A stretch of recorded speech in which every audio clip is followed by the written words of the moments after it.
नमस्कार दोस्तों, स्वागत है आपका आपके अपने YouTube चैनल फ्यूचर गोल्स में। आज हम लोग डिस्कस करने वाले हैं प्रैक्टिस सेट के बारे में। एज ए प्रैक्टिस सेट जो आपके एग्ज़ाम में हर बार लगभग सारे क्वेश्चंस वहीं से आते हैं, इसलिए आपको ये सब प्रैक्टिस बहुत आसानी से देखने हैं, सही से समझने हैं और पढ़ने भी है, ठीक है ना। तो हमें क्या करना है, आपको अब प्रैक्टिस करनी है। सबसे पहले आज 20 से 20 क्वेश्चन आई थिंक है, और इन क्वेश्चन में आपको सारे क्वेश्चन सॉल्व करना है, ठीक है ना। कोई क्वेश्चन में कन्फ्यूजन है तो कमेंट बॉक्स में डाल दीजिएगा। लगातार प्रैक्टिस सेट आपके लिए अवेलेबल कराए जा रहे हैं, तो आपको क्या करना है, आपको चैनल को लाइक शेयर सब्सक्राइब ज़रूर कर देना है, ठीक है ना। चलिए आइए फिर। तो ये पहला क्वेश्चन दिया हुआ है, ये सारे क्वेश्चन प्रीवियस ईयर में आए हुए क्वेश्चन है, एक भी क्वेश्चन ऐसा नहीं है जो एग्ज़ाम में ना आया हो, ठीक है ना। तो आपको इसके लिए परेशान नहीं होना है। सबसे पहले तो दिया हुआ है रेले प्रकीर्णन समानुपाती होता है, ठीक है। तो इसके लिए आपको एक फॉर्मूला याद होगा, थोड़ा सा इसको बड़ा कर देता हूँ मैं स्क्रीन को। तो आपको फॉर्मूला पता होगा, क्या होता है फॉर्मूला यहाँ से क्वेश्चन सिंपल टाइप का आता है कि I proportional to intensity of light, ठीक है, प्रोपोर्शनल टू 1/λ4। अब देख लो कहाँ पर है ये वाला आंसर, तो ये वाला है, ठीक है ना। चलो आगे चलते हैं। इंग्लिश दोनों में है। Question number 2, 2 electrons are moving parallel with velocity v. The ratio of magnetic and electric force between them will be. इसका हिंदी में नहीं है। हिंदी में क्या होगा कि दो इलेक्ट्रॉन जो हैं एक ही डायरेक्शन में समांतर क्रम में चल रहे हैं, उनके बीच का जो एंगल है वो 0 डिग्री है, और 0 डिग्री के साथ में उनमें जो है मैग्नेटिक फील्ड भी काम कर रहा है, इलेक्ट्रिक फील्ड भी काम कर रहा है। दोनों फील्ड काम करने के साथ में इसमें कितने फोर्स काम करेंगे, तो इलेक्ट्रिक फील्ड वाला जो फोर्स काम करता है वो होता है F = QE, ये फोर्स काम करता है, ये है इलेक्ट्रिक फील्ड का। और मैग्नेटिक फील्ड में काम करता है F = QV साइन थीटा। तो साइन थीटा को हम लोग क्या करेंगे, 90 डिग्री का मान लेंगे, तो साइन 90 इतना हो जाएगा। अब आपने एक फॉर्मूला पढ़ा होगा, क्या पढ़ा होगा, F = यहाँ लिख रहा हूँ, F टोटल = QE प्लस का QVB। अगर नेट फोर्स का 0 हो तो ये कंडीशन ऐसे होती है, ठीक है ना। ये वाला भी फार्मूला आपको याद रखना है। अगर कुछ ऐसा होगा तो अब इन्होंने रेशियो पूछा है किसका, मैग्नेटिक फोर्स का। तो मैग्नेटिक फोर्स कितना है QVB/, और इलेक्ट्रिक फोर्स कितना है QE। तो ये और ये ओडिंग हो जाएगा, E बचेगा इसमें, तो कितना आएगा BV/E। अब कुछ दिमाग लगाओ यहाँ पर, ये हमारे पास फार्मूला आ रहा है, तो क्या हो सकता है फार्मूला, तो B/E = होता है 1/C। कहेंगे सर कहाँ से, जब हम लोग मैग्नेटिक वेव्स पढ़ेंगे तो हमें मालूम चलेगा कि 1/C कहाँ से आता है, तो यहाँ से आ जाएगा V/C। तो ये हमारा फार्मूला कौन सा सही है, ये वाला, ठीक है ना। चलो आगे चलते हैं। किसी तारे का रंग बताता है, colour of a star predicts. तो जो कलर होता है वो क्या बताता है, सबसे पहले ये बताओ मुझे कि जो कलर होता है वो किसके बारे में रिप्रेजेंट करता है, कलर जो है किसके बारे में रिप्रेजेंट करता है और कौन सा लॉ बताता है। तो कहेंगे सर हमरे को पता है कौन सा लॉ बताता है, पर हम बताएंगे नहीं। तो कौन सा, सपेरे का नियम। सपेरे का नियम याद है कि नहीं, कहेंगे सर बिल्कुल याद नहीं है हमरे को। तो सपेरे का नियम क्या होता है बताइए, सोचिए क्या होता है, याद करो। किसके रिलेशन होता है, किसके रिलेशन होता है, इसको ऊपर करते हैं ना, अब ठीक है। तो रिलेशन होता है किसके किसके बीच में, रिलेशन होता है आपका lambda proportional to 1/B 1/T, ये होता है, याद आया, लैम्डा = B/T, ये आपका नियम है। तो जब यहाँ पर लैम्डा है, लैम्डा क्या होती है, वेवलेंथ। अगर लैम्डा वेवलेंथ है तो टी क्या है, टेम्परेचर है। किसका नियम है, बीन भाई साहब का नियम है। अगर बीन भाई साहब का नियम है तो λ1/λ2 = हो जाएगा T2/T1। ये दोनों क्या हैं, तो दोनों टेम्परेचर है, टेम्परेचर है। अगर ये टेम्परेचर हैं तो आप समझ लो कि रंग दिया हुआ है, तो रंग की बात कौन करेगा, टेम्परेचर करेगा। तो इसमें कहाँ पे टेम्परेचर दिया, नंबर 3 दिया हुआ है, तो ये आपका ऑप्शन क्लियर हो जाएगा, ठीक है ना।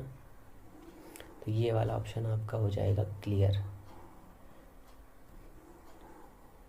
ठीक है, चलो एक चीज़ और देख लो, किसका सबसे ज़्यादा क्या होता है, मतलब किसकी वेवलेंथ ज़्यादा किसकी वेवलेंथ कम होती है, ये भी देख लो साथ में। मैक्सिमम और यहाँ लिख रहा हूँ मिनिमम। ठीक है, एक सेकेंड मैं उसी से लिख देता हूँ जिससे आपको याद रहे। एक सेकेंड, बैंगनी क्यों है बैंगनी, तो ये हो गया हमारा मिनिमम। ठीक है, इसका जो है लैम्डा, रेड कलर का जो लैम्डा होता है वो मैक्सिमम होता है, लैम्डा मैक्सिमम। एक सेकेंड, लैम्डा मैक्सिमम किसका होता है, रेड का। लैम्डा मिनिमम किसका होता है, वायलेट का। ठीक है, और फ्रीक्वेंसी किसकी ज़्यादा होती है, मैक्सिमम। इसकी होती है फ्रीक्वेंसी और इसकी होती है फ्रीक्वेंसी मिनिमम। क्यों, ऐसा क्यों होता है, देखो ये वेव चल रही है, ठीक है, एक ये वेव चल रही है और एक ये वेव चल रही है। कौन सी वेव के पास में लैम्डा ज़्यादा है, तो कहेंगे सर इसके पास में, तो ये रेड कलर की है, इसके लंबे लंबे पैर होते हैं, इसके छोटे छोटे पैर हैं। चींटी वाला मान लो, अंट, अंट का एग्जांपल याद रखना, समझ में आ जाएगा। चलो आगे चलते हैं चौथे नंबर क्वेश्चन पे, बहुत ही मस्त क्वेश्चन है। A body of a mass M naught is placed in the rocket. ठीक है, in a rocket the rocket is moving with a speed of 0.6 c, then the mass of the body at observed by a person sitting in the rocket is। तो थोड़ा सा tricky question है, इसके पहले question देख लो। Am not द्रव्यमान की किसी वस्तु को रॉकेट के अंदर रखा जाता है, यदि रॉकेट 0.6 c के साथ में चल रहा है तो रॉकेट में बैठे किसी व्यक्ति के लिए वस्तु के द्रव्यमान का मान होगा। ये अभी मैंने नहीं पढ़ा, जब टाइम डायलेशन पढ़ाऊंगा तो आपको मालूम चलेगा। इसके ऑप्शन ये दिए हुए हैं, बहुत ट्रिकी क्वेश्चन है, आप समझिए ट्रिकी क्वेश्चन का मतलब क्या है। अब कुछ लोग होंगे फटाक से अपने क्या करेंगे, ऐसे करेंगे, ऐसे और ऐसे करेंगे, और फिर क्या करेंगे सर, बस जुट जाएंगे किसमें, M is equal to M not by 1 minus V square by C square. अरे गधो, रुक जाओ, क्या पूछा है, देखो क्वेश्चन पढ़ो, क्या पढ़ दिया है क्वेश्चन में। M naught is placed in a rocket, the rocket is moving with A speed of 0.6 c। ठीक है ना, इतनी स्पीड से जा रहा है, बट ये एम नॉट है कहाँ, रॉकेट के अंदर है। तो रॉकेट का पूरा सिस्टम कैसा होगा, कैसा होगा, एट रेस्ट होगा। तो इसमें क्या आंसर हो जाएगा, तो आपका आंसर कुछ होगा, लगाने की जरूरत नहीं, इसमें यही आंसर हो जाएगा, एम नॉट। ठीक है ना, कुछ करना ही नहीं, देखो फिर समझ लो, फिर से समझ लो एक बार। एम नॉट द्रव्यमान की किसी वस्तु को रॉकेट के अंदर रखा जाता है, यदि रॉकेट 0.6 c की गति से चल रहा है। ठीक है, तो रॉकेट में बैठे किसी व्यक्ति के लिए वस्तु का द्रव्यमान होगा। ठीक है, तो रॉकेट में बैठे किसी व्यक्ति के लिए वस्तु के द्रव्यमान का मान होगा, किसी भी वस्तु के लिए। ठीक है ना, तो उसका मान कैसा लगेगा, उसको एम नॉट ही तो लगेगा, और कुछ नहीं लग जाएगा उसमें। ठीक है ना, कोई भी रॉकेट के अंदर कोई भी ऑब्जेक्ट रखा होगा तो उसका वेट वैसे तो लगेगा ना। बताओ कोई दिक्कत, कहेंगे सर कोई दिक्कत नहीं है। ठीक है, two rings have their moments of inertia in the ratio 2:1 and their diameters are in the ratio 2:1, the ratio of the their masses will be. ये दिया है क्वेश्चन, तो बताइए क्या हो जाएगा इसका। बहुत ही सिंपल क्वेश्चन है ये। तो मोमेंट ऑफ इनर्शिया पे आ जाओ पहले फटाफट, ये लिख रहा हूँ देखो, आई इज इक्वल टू होता है mr स्क्वायर, ये मोमेंट ऑफ इनर्शिया का फॉर्मूला। पूरा का पूरा रोटेशनल मोशन पढ़ाया है मैंने, LD ग्रेड प्ले लिस्ट पढ़ी हुई, कम से कम 52 से 55 वीडियोस हो चुके हैं उसमें, समझ लीजिए आप लोग, 55 से 50 वीडियो के आसपास हैं उसमें, और अभी भी क्लासेस लगातार चल रही हैं। प्रैक्टिस भी करिए, साथ में क्लास भी लीजिए, सही से करिए पढ़ाई इस बार। आई इक्वल MR दिया हुआ है, क्या क्या रेशियो दिया हुआ है देख लो पहले फटाफट। रेशियो दिया है किसका, रिंग दी है, रिंग से कोई मतलब नहीं, कोई किसी का भी, कभी भी याद रखो, कभी भी कोई भी रिंग हो, स्पीयर हो, सेल हो, अगर रेशियो निकालना है तो उसमें किसी की वैल्यू की कोई ज़रूरत नहीं है। ठीक है, रिंग की, जैसे मान लो रिंग का कितना होता है, MR स्क्वायर होता है इनर्शिया। ठीक है, डिस्क का कितना होता है, 1/2 MR स्क्वायर होता है, किसके सेंटर के रिस्पेक्ट से बात कर रहा हूँ मैं ये। ठीक है, सेल का 2/3 MR स्क्वायर होता है। ठीक है, स्पीयर का 2/5 होता है, ये 2/3 है MR स्क्वायर। ठीक है, इसकी जगह पर कोई भी, ये भी आपको याद रखना है। ठीक है ना, इसकी जगह पर कोई भी क्वेश्चन दे तो आपको ये याद रखना है कि कैसे सॉल्व करना है उसको। तो देखो क्या हो जाएगा, I1 I2 और R1 और R2, इन दोनों का रेशियो दिया हुआ है, कितना कितना दिया हुआ है देखो, I1 I2 दिया है 2:1 और 2:1 दोनों दिए हुए हैं। तो ये दिया है 2:1, ये भी दिया है 2:1। कहेंगे सर यहाँ पे तो डायमीटर दिया है तो मेरे लाल, डायमीटर क्या होता है, 2πr ही तो होता है। तो d1/d2 बाई ये हो गया R1, 2πr2, ये ओडिंग हो जाएगा तो कितना आएगा, d1/d2 is equal to R1/r2 तो आएगा ना। बताओ क्या दिक्कत है, जब ये आएगा तो यहाँ पर ये भी हो जाएगा, तो कितना हो जाएगा बताओ, I1/I2 is equal to M1/M2, मास का पूछा है, R1/R2 का होल स्क्वायर। ठीक है, कहने सर मेरी ठीक है, अब समझो आगे। तो I1 कितना दिया है, 2/1 दिया है, M1 M2 निकालना है हमको, इंटू 2/1 का होल स्क्वायर आएगा, तो स्क्वायर से ये ओडिंग हो जाएगा। तो M1 और M2 के कितना आ जाएगा, ये 1 इधर जाएगा, 2 नीचे आएगा, तो 1/2 आ जाएगा, 1/2। ठीक है ना। तो आंसर कौन सा हो जाएगा आपका, 1/2 ये वाला। ठीक है, इसकी PDF आपको ऐसे एज इट इज़ मिल जाएगी, सॉल्व वो भी। ठीक है, तो परेशान नहीं होना है। नेक्स्ट क्वेश्चन दिया हुआ है, a wave travelling in a stretched string is described by the equation y is equal to a sin omega t minus K X, the maximum particle velocity is the. ठीक है, बताओ चलो, ये question पढ़ लो। कोई तरंग एक तने तार में उत्पन्न होता है जिसका समीकरण y is equal a sin omega t minus K x है, तो कण का अधिकतम वेग होगा, अधिकतम वेग। देख लो ऑप्शंस। अब इसमें तो ऑप्शन बना मतलब देखे आंसर बताने वाला है ये देखो। ठीक है ना। तो आपके पास इक्वेशन दी हुई है, कोई दिक्कत नहीं है। इसका ऑप्शन देखो ये होगा, ये तो आपको याद ही होगा, ए ओमेगा होता है एसेलरेशन, ए ओमेगा स्क्वायर होता है माइनस का ए ओमेगा स्क्वायर होता है एसेलरेशन मैक्सिमम। ठीक है ना। तो ये सब आपको याद रखना है। फिर भी चलो मैं देख लेता हूँ उसको कैसे क्या करना है, इसको सॉल्व करते हैं। चलो इसको, तो एक इक्वेशन दी है, y is equal to A sine omega T minus का के एक्स, ये हमारी इक्वेशन दी हुई है। ठीक है, क्लियर है इतना। आप समझो, इसका dy/dx निकालो, मतलब dt निकालो। ठीक है, तो ये कितना हो जाएगा a।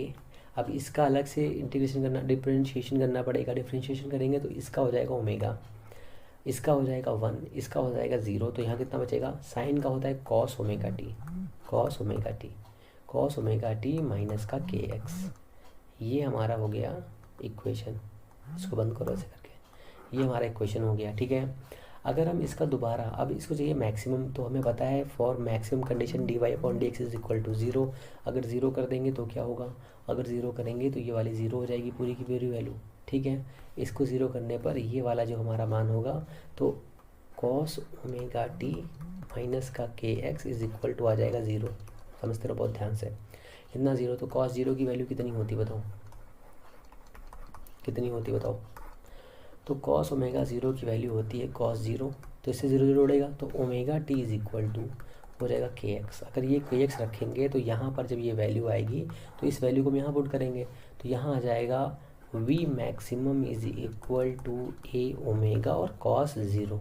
आएगा कि नहीं आएगा, कहेंगे सर बिल्कुल आएगा। इसकी वैल्यू होती है 1, तो वी मैक्सिमम कितना आ गया हमारा, ए ओमेगा। ठीक है, क्लियर है। चले आगे, बताओ ये फटाक से। चलो ठीक है, अब ये भी बढ़िया क्वेश्चन दिया है, ए पियाजो। ठीक है, इलेक्ट्रिक ऑसिलेटर। ठीक है, पियाजो इलेक्ट्रिक ऑसिलेटर दिया हुआ है, produced ultrasonic wave of frequency 6600 hertz if the velocity of a sound in air in 330 metre per second the wavelength of the waves. मैं देख लेता हूँ किसका मैसेज आ रहा है, बहुत देर से आ रहा है, तब तक आप लोग क्वेश्चन देखो।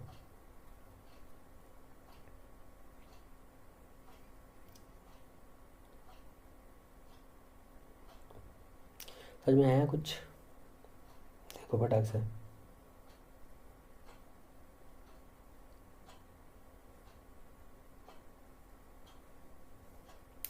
समझ में आया,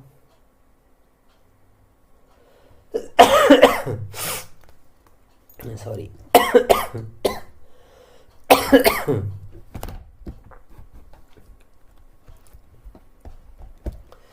है ना, बताओ। एक Piaggio electric oscillator produce ultrasonic wave दिया हुआ है, ठीक है। क्या क्या दिया देख लो बस, और क्या निकालना है। इतना लंबा क्वेश्चन पढ़ने की जरूरत ही नहीं पड़ती। क्या निकालना है देख लो। फ्रीक्वेंसी दिया है, वेलोसिटी दिया है, वेवलेंथ निकालनी है बस, और कुछ नहीं भैया। तो क्या करेंगे हम लोग, क्या करेंगे, v is equal to N lambda लगाएंगे, ठीक है। v कितना है, 330 दिया हुआ आई थिंक। फ्रीक्वेंसी और लैम्डा निकालना है, तो फ्रीक्वेंसी पता नहीं है अभी, हम रख रहे हैं, ये तो दिया है ना, और लैम्डा। तो अगर ये रख देंगे तो देखो, एक जीरो इनर से कटा, एक जीरो इनर से कटा, और ये दो, ये आ जाएगा 2, ठीक है ना। कितना बचा, 200, 1/200। ये कितना आ जाएगा, लैम्डा। अब देखो किसमें कौन सी यूनिट दी है, मीटर पर सेकंड, यहाँ पे हर्ट्ज दिया है, तो सभी मीटर पर सेकंड में होने चाहिए। तो ये हो गया हमारा मीटर, पहले तो ये समझो, ठीक है। अब इतना है मीटर में, तो 1/2, और ये मीटर में है। अब इसे हमने कन्वर्ट किया सेंटीमीटर में, तो हमने 100 से किया गुणा, और तो ये हो जाएगा हमारा कितना, 1/2। अब ये आएगा 0.5 सेंटीमीटर। कोई आंसर है ऐसा, बताओ। आंसर बिल्कुल है, ये वाला आंसर आ जाएगा आपका, क्लियर, ठीक है ना। चलिए आगे चलते हैं फिर हम लोग। The Stefan Boltzmann's law is the in the case of a perfect black body is given by, मतलब रूल बताना है क्या होता है। स्टीफन चाचा का नियम, ठीक है। पढ़ लिया क्वेश्चन ना सही से, चलो आगे चलते हैं। तो ई प्रोपोर्शनल टू होता है T⁴। जब कोई भी ब्लैक बॉडी अपने से जो रेडिएशन इमिट करती है, उसका ये ऐसा कुछ रूल होता है, ठीक है ना। ऐसा कुछ रूल नहीं, यही रूल होता है, ठीक है। तो ई प्रोपोर्शनल टू तो हो जाएगा इज इक्वल टू सिग्मा। अगर इसे बिना सॉल्व करने देखा जाए तो कैसे कर सकते हो, तो उसमें देखो यही ऑप्शन क्लियर हो जाएगा, सिग्मा T⁴ माइनस T⁴। इसका मतलब ये है कि यहाँ पर ये एटमॉस्फेरिक प्रेशर है, ठीक है, और ये इसका रियल प्रेशर है। दोनों का लेस करके तो निकालोगे ना, ठीक है।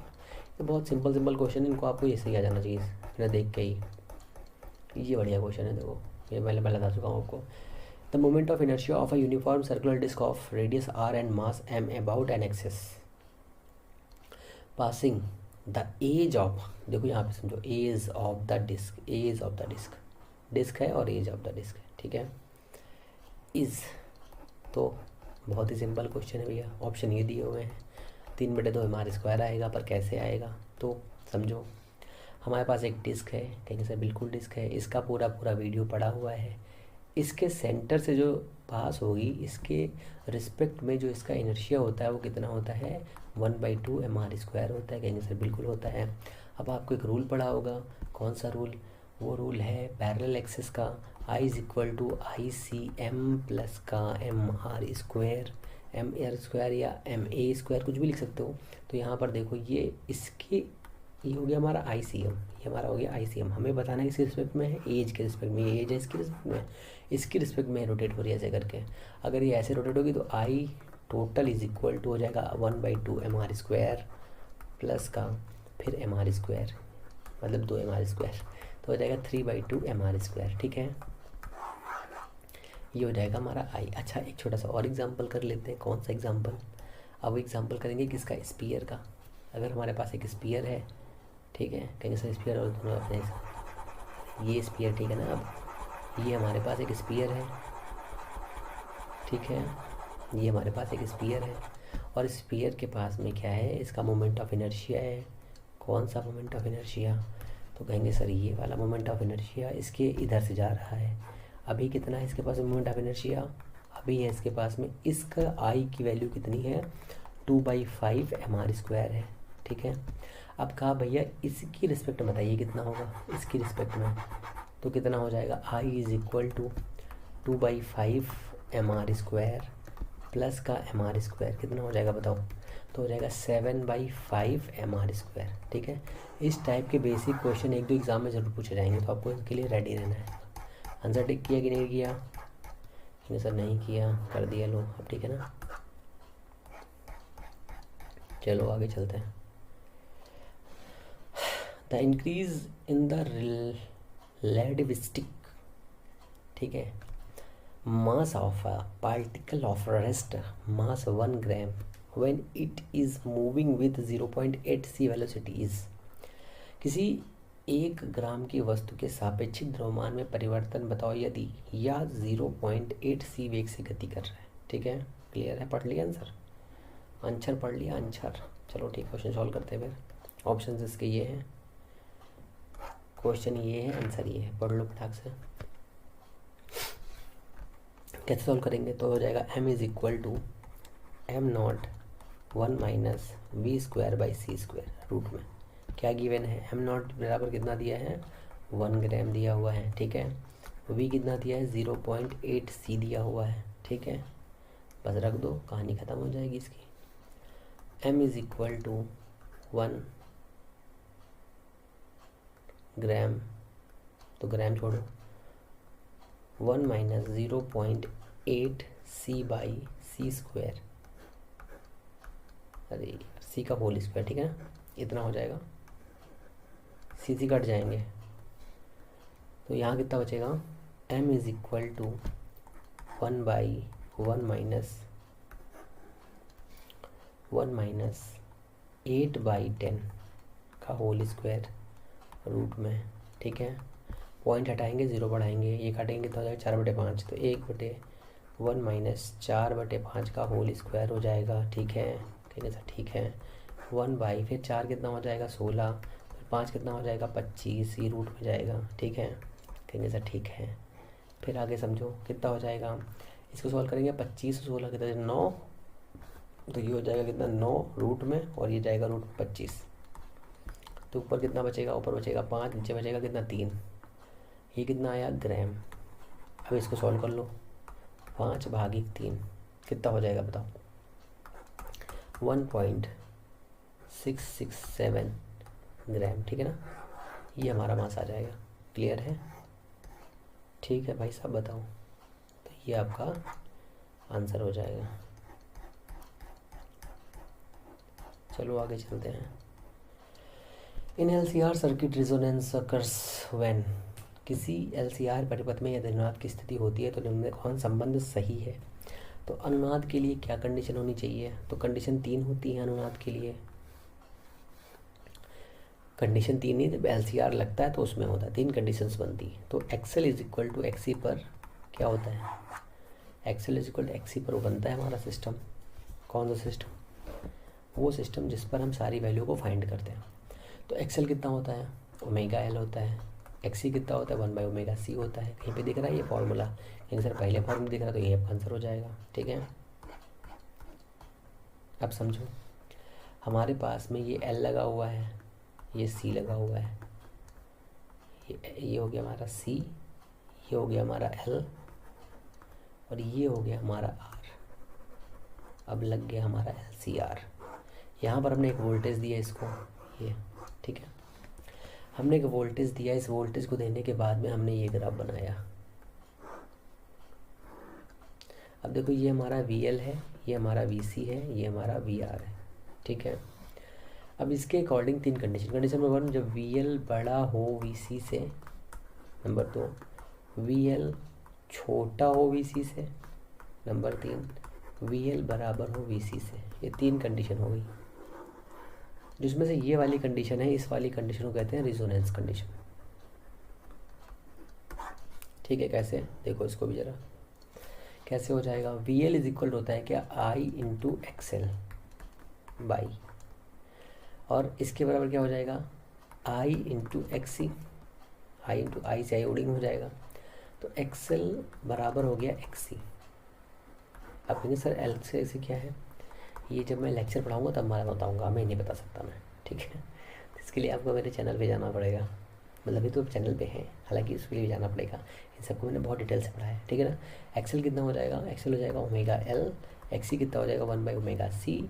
अब इसको सॉल्व कर लेंगे तो हो जाएगा ω² इज इक्वल टू 1/LC, और 1/LC को सॉल्व करेंगे जब, तो कितना हो जाएगा ω इज इक्वल टू 1/√LC। ठीक है ना, ये हमारा आ जाएगा ओमेगा। इसी का आगे सोल्व करेंगे, तो जब नेक्स्ट क्वेश्चन आएगा तो उसमें सॉल्व करेंगे। ठीक है ना, तरंग दैर्ध्य लैम्डा वाले फोटॉन का विश्राम द्रव्यमान होगा। The rest mass of photon of the wavelength lambda will be. बताइए, चलिए, बहुत ही सिंपल क्वेश्चन है, बिल्कुल ट्रिकी क्वेश्चन। जी लो, ठीक है, इसमें कुछ करना ही नहीं है। चलो आगे चलते हैं फटाफट। बहुत ही बढ़िया क्वेश्चन है, बहुत लंबा है क्वेश्चन बट बहुत इजी है। An electron moving with velocity v इंटर्स in the magnetic field, ठीक है, in the same direction as the direction of magnetic field, the force on the direction of electrons, ठीक है ना। तो देखो क्या है इसमें, एक इलेक्ट्रॉन है जो भी कैसी गति कर रहा है, ऑप्शन देख लो। बी व्यक्ति गतिमान इलेक्ट्रॉन चुंबकीय क्षेत्र में दिशा में गति कर रहा है, तो इलेक्ट्रॉन पर लगने वाला बल होगा, ठीक है, पढ़ो ऑप्शंस।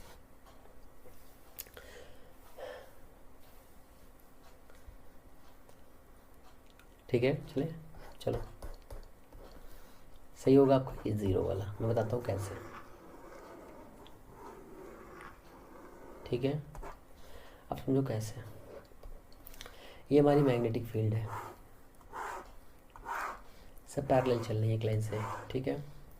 अब इसमें कोई पार्टिकल अगर ऐसे जाएगा तो वो ऐसे घूमने लगेगा इसके अंदर, ठीक है, ऐसे करके, तब इसमें एक फोर्स काम करता है, वो फोर्स होता है कितना, Q B B sine theta, ठीक है, ये फोर्स काम करता है। बट जैसे ये इसके पैरेलल जाएगा तो थीटा की वैल्यू कितनी हो जाएगी, 0 डिग्री। अभी थीटा की वैल्यू कितनी है, 90 डिग्री। अगर थीटा की वैल्यू 0 डिग्री होगी तो ये फोर्स कितना हो जाएगा, 0 डिग्री, और 90 होगा अगर तो ये फोर्स कितना आएगा, मैक्सिमम, ठीक है, क्यू वी बी। तो ये आपका हुआ इसका आंसर। अब एक दूसरा चीज़ समझो इसमें, क्या दूसरी चीज़ क्या है, दूसरी चीज़ ये है कि अगर F is equal to Q V B से ये लगातार ऐसे चक्कर घूम रहा था तो घूमने के साथ इसका रेडियस आई होगी, ठीक है, उस रेडियस की वैल्यू कितनी, तो M V square by R is equal to Q V B.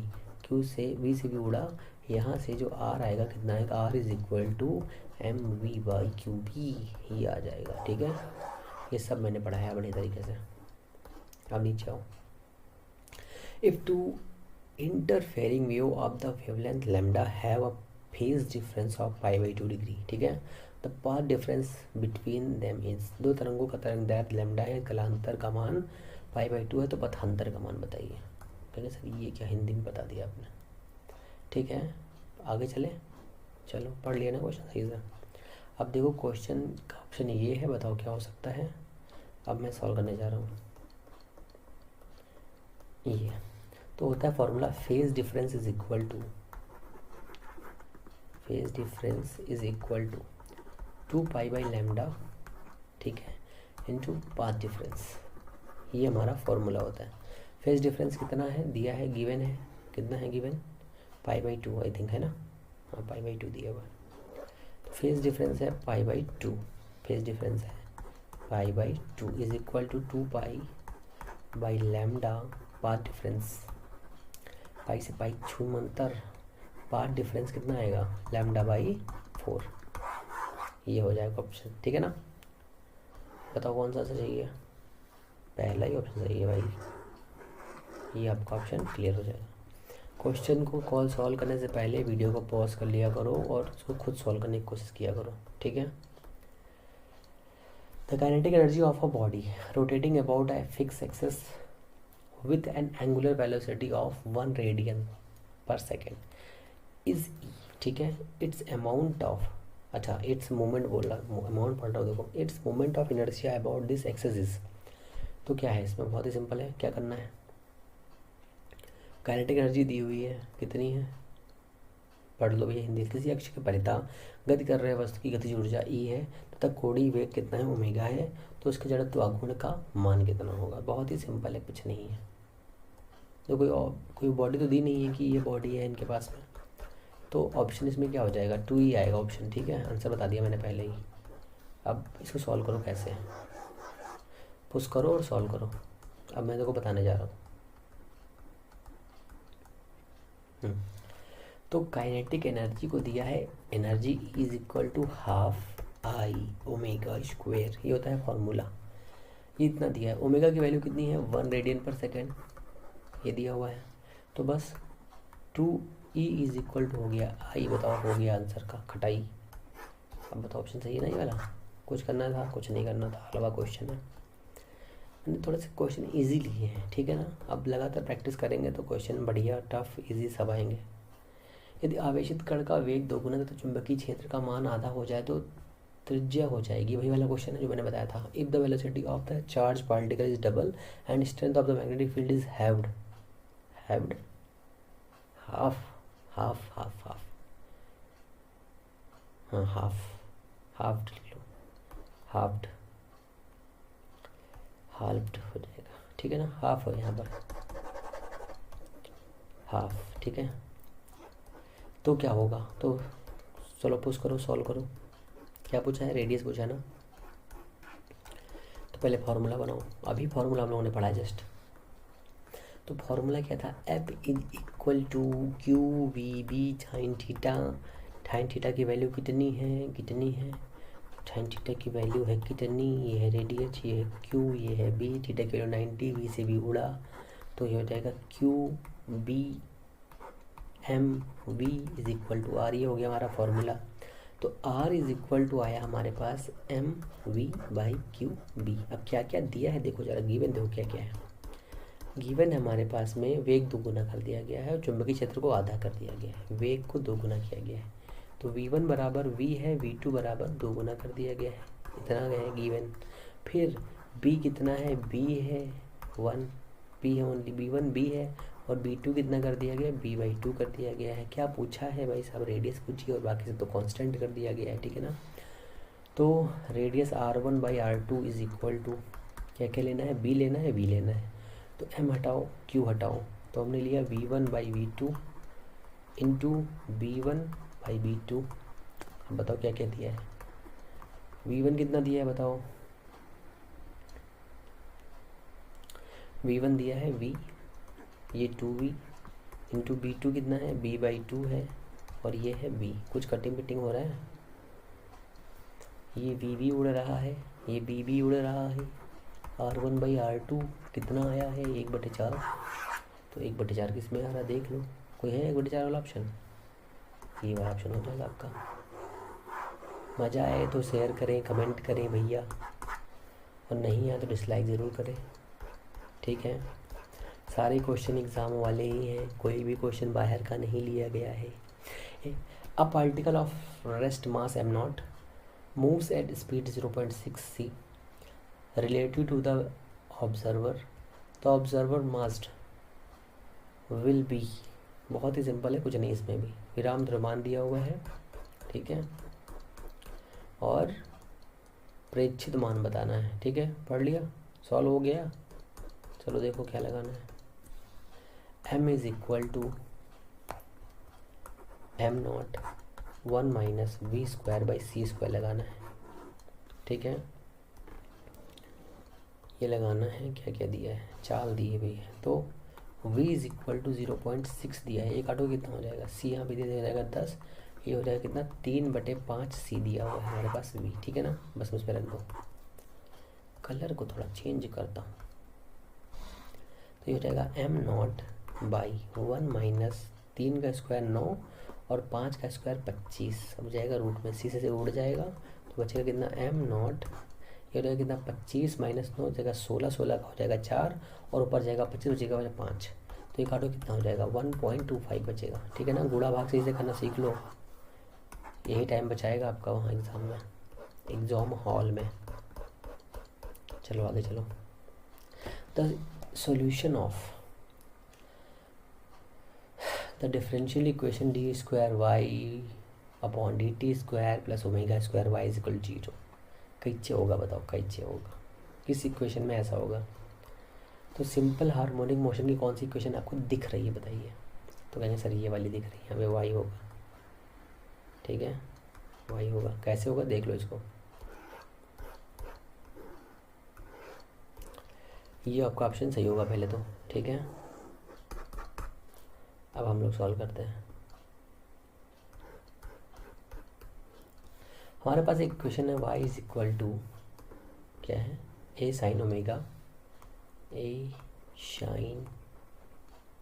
Omega plus theta, ठीक है। ये क्वेश्चन है, थीटा ओमेगा के फॉर्म में कैसे ओमेगा t हो जाएगा, कहेंगे सर बिल्कुल हो जाएगा। अब चाहो तो उसको ऐसे ही कर सकते हो, कैसे, डी वाई अपॉन, कैसे पे निकालो, टी पे निकालोगे, थीटा पे निकाल लो, कोई दिक्कत नहीं है, थीटा पे भी निकल आएगा, ठीक है ना। थीटा पे निकालोगे तो थीटा इसका 1 हो जाएगा, बस कोई दिक्कत नहीं है। तो मैंने D T is equal to A cos omega plus omega T.